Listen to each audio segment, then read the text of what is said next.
না না, ওই যে মেথ যেগুলা মেথ 3 সাবজেক্টের রেজাল্ট আইও না, এগুলা সামনের বছর আইব কইছে। আর ছেলেটা তো রেজাল্টে দেয়া না, নেটওয়ার্কের সমস্যা বলে। আরে আপনার ছেলে মেয়ে দুইজনে ফেল। ওমা কি এখন আসলেই ফেল করছে?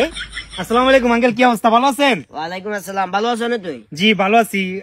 আপনাকে একটা কথা বলতাম। ইয়া ওই যে আপনার মেয়ে ছেলে প্রাইভেট পড়াইছিলাম যে হ্যাঁ 3 মাসের বেতন হয়ে গেছে, যদি একটু দিতেন, আমি একটু ক্রাইসিসের মধ্যে আছি। না না, চলি আইসো, ভালো হয়েছে। কাকারও হিসাব একটা আছে, চলো বসি কথাবার্তা না বলি। হিসেবে একবার সোজা তো, 3 মাস 1500 করে 4500 টাকা, মানে 4,500 টাকা আমি আপনার কাছে পাবো। আরে বাবারে, 4,500 হিসাব তো তোমার না, কিন্তু কাকার হিসাব আছে না। চা খাইছো, করই খাইছো, বিস্কুট খাইছো, মুড়ি খাইছো, আর মাইনের লগে টুনুর টুনুর কথা কইছো, নাটক করতে আইছো কেন? দুনুকা কেন ফেল করি বইরেছো? অঙ্কা স্যারে আরে স্ট্রেট ফরওয়ার্ড বলছে যে মাইনে হলা দুনুকা ফেল করছে। আঙ্কেল এটা তো আমার দায়বেন না। কার দায়বার? আমি তো আমার দিক থেকে সর্বোচ্চ ট্রাই করছি। আরে বাবারে, সর্বোচ্চ মিয়া আমার কত হইলো, ছেলেগুলা মেয়েগুলা স্কুলে যদি পড়ালেখা করে তোমারে কিনে দিছে যাতে এক্সট্রা একটা সাপোর্ট দিতে। আরো তুই এমন সাপোর্ট দিছো, মাইনা 3 সাবজেক্ট টোটাল আইও না, আর হলার এটা তো বারবার ইরোর বাতার, মানে নেটওয়ার্ক দেখা কি হবে, রেজাল্ট দেখারে না।